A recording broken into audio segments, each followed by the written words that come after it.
যে ভাই আপনার তো শৈলকুপা 1 আসনের উপনির্বাচনে আজকে আসার কথা ছিল মনোনয়নপত্র জমা দেওয়ার জন্য, তা আপনি কি নির্বাচন করবেন না নাকি এই ব্যাপারে একটু জানতে চাইছিলাম আর কি।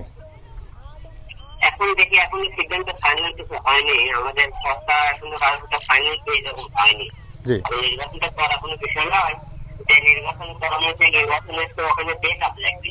জি, আমি নির্বাচন কাজ করতে হবে, সেখানে আপনি এলাকার বেটা পারবো কতটা পাবো, তারপরে আমার পেছনে আমি করেন যে আমাকে বেশি বেশি আওয়ামী লীগ থেকে লোক আমি আওয়ামী লীগ অনেকেই ফোন দেয়। ঠিক আছে, এখন ঘটনাটা আমি নির্বাচন কাটবো, আমাকে শক্তিটাকে বলে হ্যাঁ তুমি নির্বাচন করো, আমরা তোমাকে যাতে বেকআপ দেওয়া লাগে তোমার সব বেকআপ আমরা দেবো, তুমি হলে তোমার পেছনে আমরা আছি। এইটুকু কোনো লোক আমি এখন কিন্তু দেখি।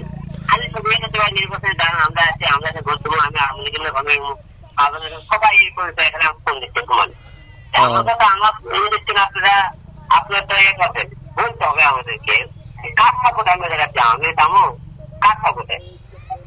ও এখনো পর্যন্ত আপনার কোনো সাপোর্ট বা সেরকম কোনো লোকজন আপনার পছন্দ মতন হয়নি, গড়ে তুলতে পারেননি এমন?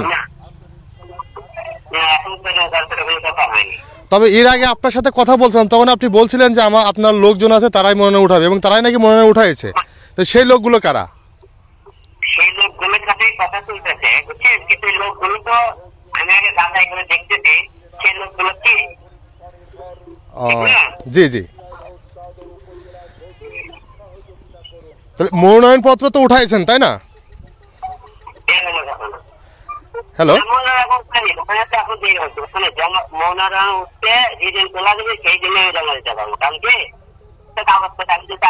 নির্বাচন করতে আমি তো কালকে মনোনয়ন করতে পরশু একদিন পরে জমা দেবো, আমার তো সব পেপার রেডি করা আছে বুঝছেন।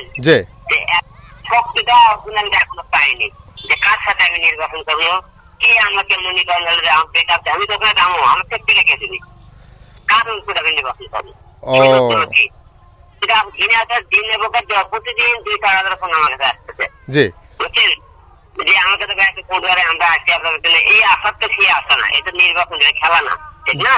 জি জি, তখন আমার লাগবে, আমি তো আমার কাছে একটা কাজে আমি এলাকায় যাইতে পারবো, ঘুরতে পারবো, নির্বাচন করতে যেতে পারবো, এলাকার শুনে নেয় আমার সেই ব্যাগটাকে দিবি, আমার সেই শক্তিটাকে। তার মানে এক কথায় আপনার শক্তিশালী সেরকম সমর্থন আপনি এখনো পাননি বা নির্ভরযোগ্য সমর্থন এখনো গড়ে তুলতে পারেনি, যার কারণে আপনি এখনো আসতে চাচ্ছেন না বা নির্বাচন এখনো সিদ্ধান্ত হয়নি এমন? মনোনয়ন উঠানোর ক্ষেত্রে শুনলাম আপনি নাকি আপনার পক্ষ থেকে মনোনয়ন উঠাইছে এমন? আমার পক্ষ থেকে আমি যাদেরকে বলেছিলাম তারা আমি এখনো উঠাইনি, ঠিক আছে? ডাউট লাগছে যে এলাকার লোক যেগুলো আমার শক্তিশালী না, আপনার সবাই ভরসা করতে। ও ঠিক আছে, ওকে, তাহলে ভালো থাকলে পরবর্তী আবার কথা হবে, আর যদি মনোনয়ন উঠান তাহলে আমাদের অবশ্যই জানাবেন, কেমন? ওকে ভাই, আসসালামু আলাইকুম।